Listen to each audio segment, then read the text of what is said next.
So Twin Falls is surrounded by farm after farm after farm, rolling hills, more farms. In fact, the thing that I noticed being there is that there's sort of this omnipresent slight smell of cow manure.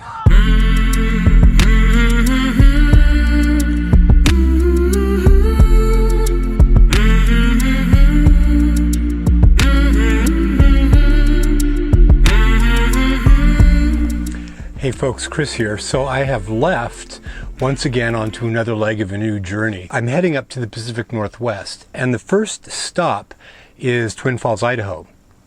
Twin Falls, Idaho is a place that I've never really been to. It's just one of those cities that I've sort of passed through a bunch. I traveled up the Wasatch Front. The Wasatch Front is interesting. It's basically a mountain range that goes north, south, up and down Utah. It's like a backbone of Utah in a lot of ways. And the population centers of Utah are all along the Wasatch Front. So you go down to Utah Valley and a little bit south of there and up to Salt Lake Valley. And then you head north and you go up through Ogden and a bunch of towns that are just sprinkled up and down the Wasatch Front along the mountains. And I grew up with these mountains, and they're remarkable, especially in Salt Lake Valley. There's something beautiful about them. So traveling up the Wasatch Front, you eventually start leaving some of the population centers and you roll into sort of more rural countryside.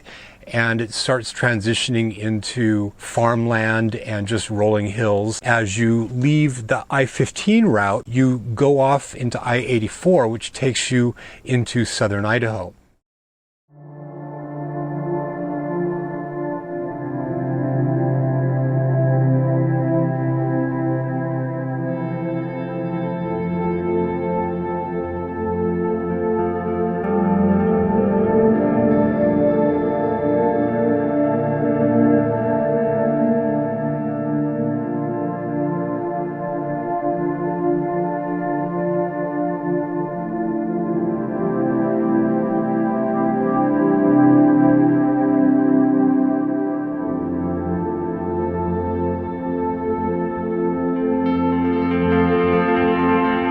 And it's fairly picturesque, but it's not the most interesting land that I've ever seen in the world.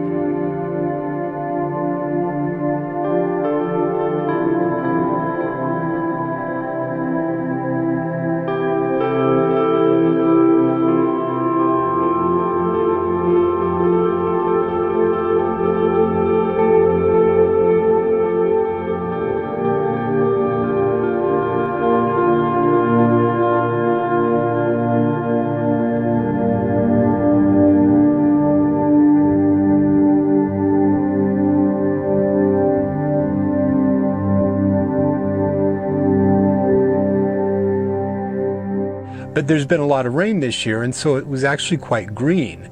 And that was actually nice to see. I hadn't seen it quite as green and lush as it has been.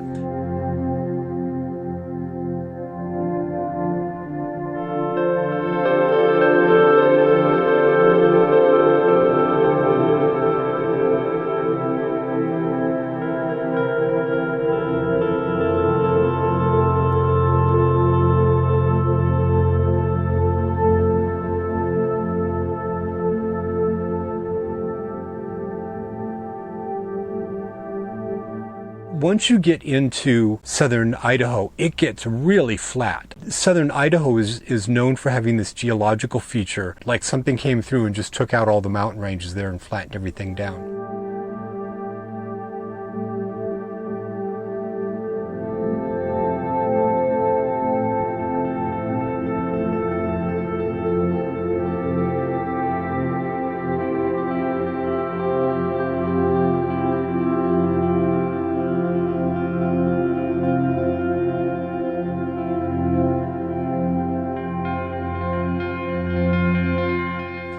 But so there's tons of farming. You just see farm after farm after farm, tons of farming down there.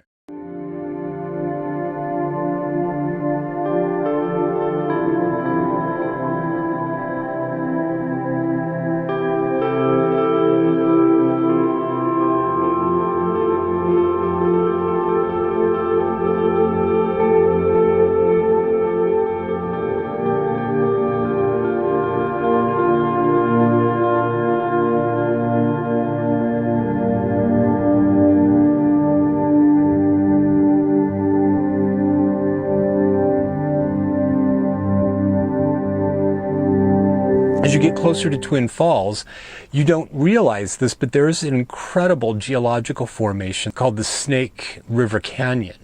So the Snake River goes through southern Idaho, and Twin Falls is interesting because it's not right on the freeway like a lot of cities are. You actually have to get off and go a couple miles to go into Twin Falls, and you have to cross this big bridge called the Perrine Bridge. I believe that's what it is, the Perrine Bridge. You don't really even see this rift in the earth until you're virtually crossing it, and it's remarkable. It's like there's just this gigantic rift in the earth right there, and when you look down into it, there is a lot going on down there. There's a state park that's been built in there, and the Snake River obviously flows through there, and there's a lot of water recreation that happens there. People are boating and kayaking on it, and it's about 500 feet deep. It's fairly substantial.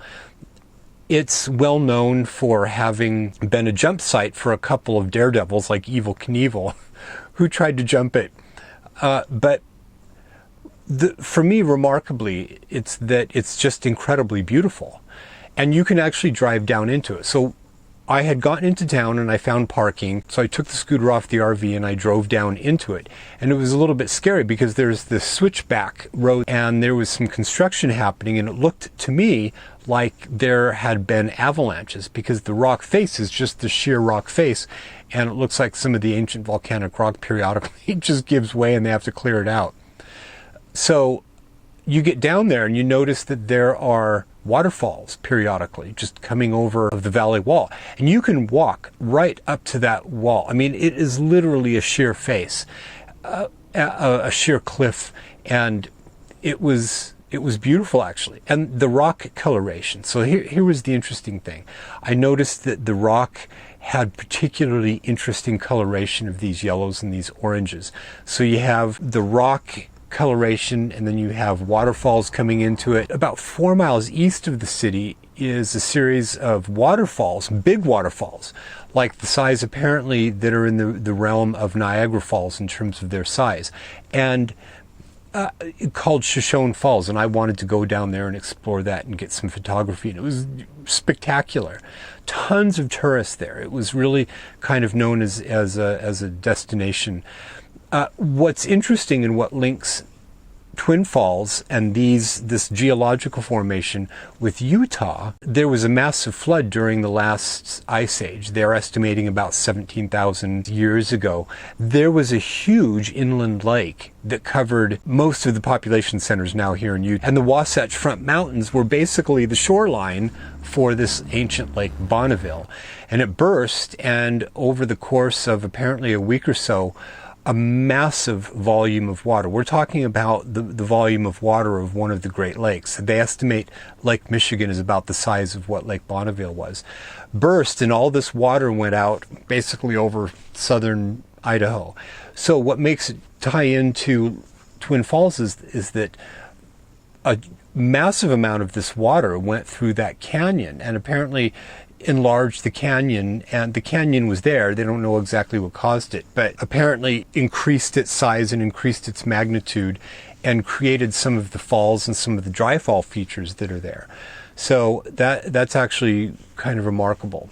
So that was just fun to go in there and explore that and see the marvel of that geological feature. It's just something I've driven through southern Utah a bunch of times.